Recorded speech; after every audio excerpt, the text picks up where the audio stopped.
This is Sony 35mm 1.4 G Master, and I've been testing it out for a few weeks now. I'm gonna show you some comparison photos to a Zeiss Distagon 35 1.4 to Sony 35 1.8, and I'm gonna show some example photos. So yeah, if you guys are ready, let's roll.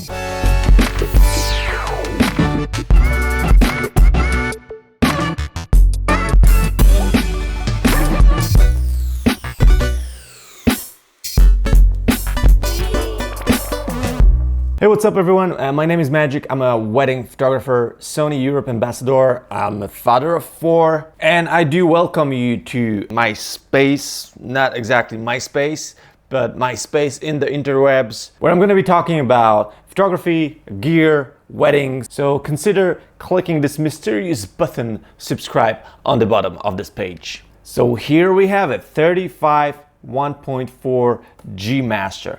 I truly wasn't expecting this one to come out, since we already have 35 1.4 from Sony. But I'll be honest with you, I've been dreaming about this lens since we got a 24 G Master, like the super ultra compact 24mm prime. So I was like hoping in my head that maybe one day they will shrink 35 as well and give us something like this, and here we have it. 35mm is one of the most popular focal lengths prime lenses for documentary photography. So for wedding photographers, as I am, we mainly use 35mm primes. I've been using 35 1.4 Zeiss Distagon since my first day using Sony cameras a few years ago.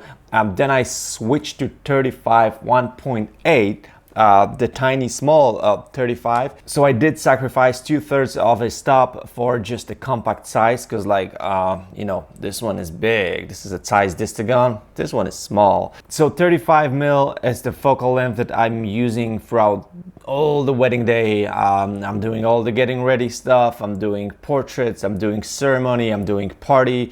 I can do a portrait shoot just using 35mm. So this is the lens that probably I'll take 70, maybe even more % of my photos from a wedding from like this focal length.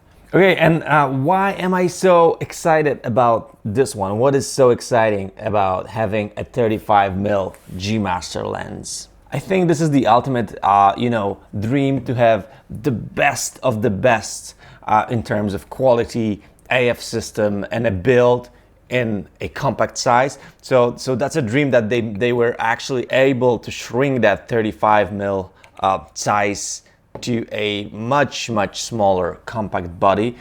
And yeah, and let's start talking about the build, size, weight of this lens.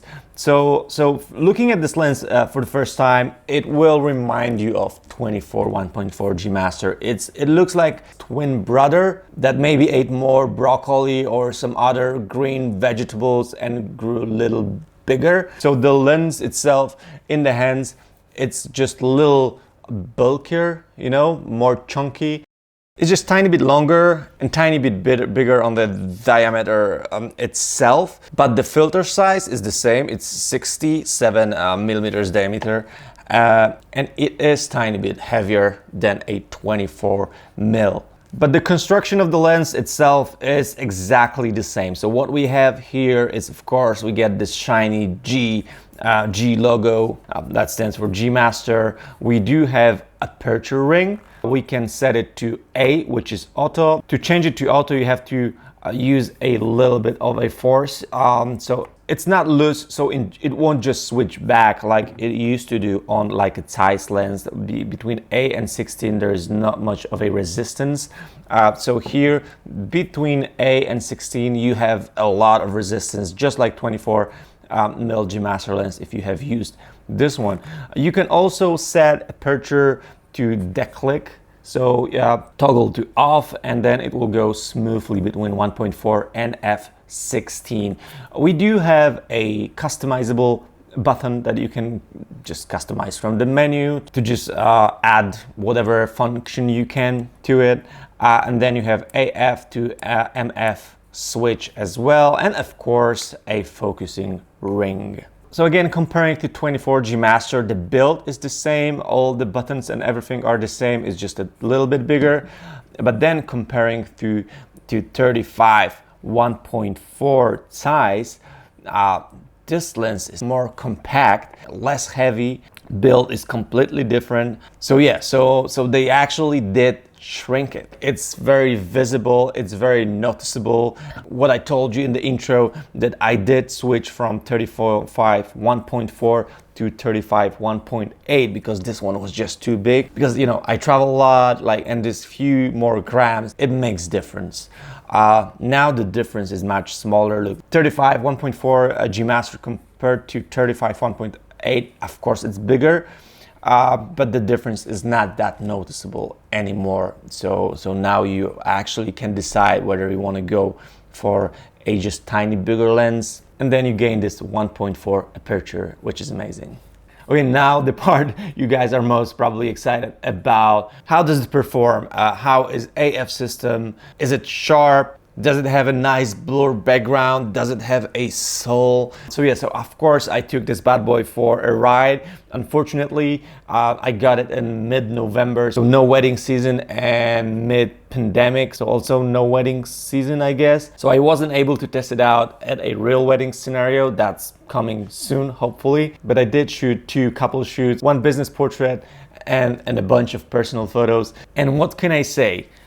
This lens is a beast. It is super duper sharp. I don't think I have ever seen a sharper lens. Maybe 135 1.8 G Master, which is like the sharpest lens I've tested out. It's sharp to the point that you think that it cannot go sharper. I'm pretty sure it's ready for like the next gen sensors, maybe hundreds of megapixels.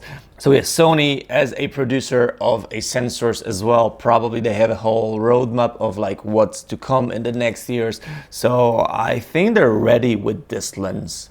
Most of the photos here you see, I took them with A7R4, so 62 megapixels of a blazing sharpness at 1.4, unless it's stated otherwise in maybe just a few examples, but most of the photos I tested out was at 1.4.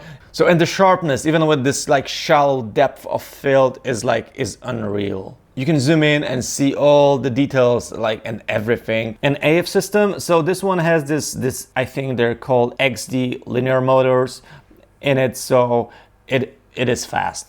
Like, I don't think I have a modern lens for Sony that wouldn't be fast. So this is as fast as you can expect, like moving back and forth through like all the focusing range. You don't feel anything lagging or anything. It's just like zoom, and back. Zoom. So it is crazy. And okay, bokeh and like the overall like soul of the image and like all the, you know, the visual aspect, because having sharp lens is one thing, but you have to like that rendering, that, you know, that getting out of focus stuff and like the bokeh stuff. So yeah, bokeh. Oh, bokeh. I want to say I missed at 1.4, although like for most of the stuff that I shot, like throughout all the wedding days, shooting 35 1.8, I did not feel that difference that much, but there are definitely cases that you will see the difference and like the much smoother background blur. That's why I actually decided to take my couples. One was to a very early morning shoot, so we had like a sunrise, kind of a winter-ish vibe session when I know I will get that little icy things on the grass, and I wanted to see how it will render. I knew that the day is going to be sunny, so I'm testing a backlit performance as well, and I'm amazed. Like, the background blur is so smooth, it's so nice. The bokeh is beautiful and it's still sharp and very contrasty and have a nice colors, even shooting backlit. So yeah, I love it.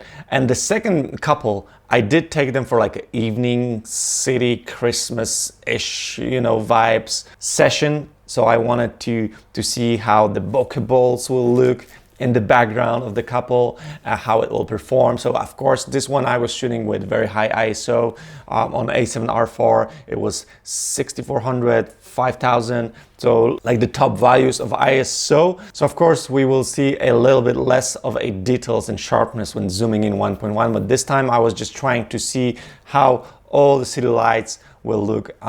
in the background blurred, and it looks amazing. They're all very round. The only thing I am missing, and that's my personal issue with all the newest lenses, so I couldn't get that lens to flare. I guess hashtag rip flare. We don't get modern lenses to flare anymore unless you get some old school type of single coated lenses from Voigtlander or something like that, which will flare as crazy.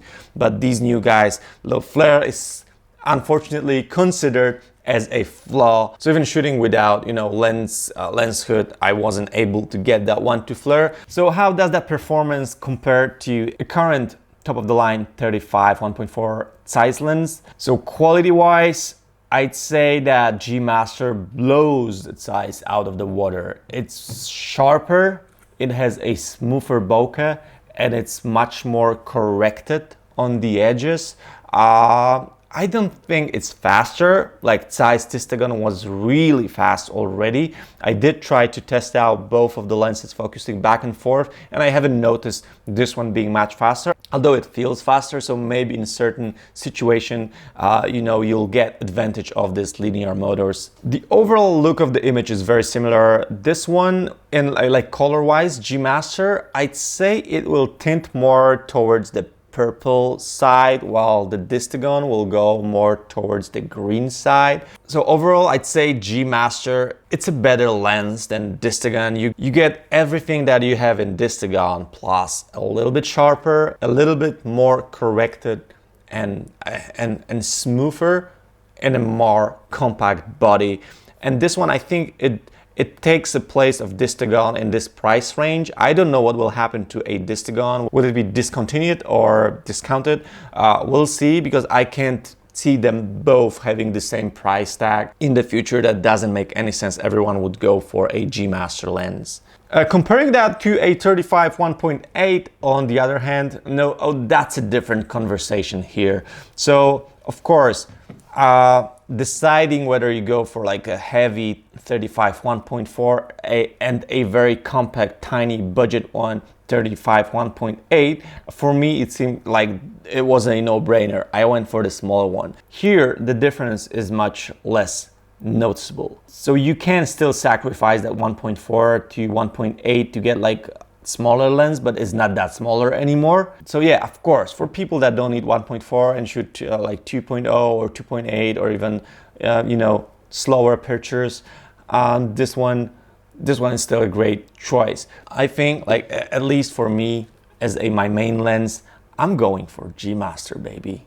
I kind of feel that I'm repeating myself, but for me this is a dream lens. I can go back shooting 1.4 again, not having that big bulky lens. And as I said, that was something that I was so much looking forward to maybe one day have a 34 5 1.4 like this.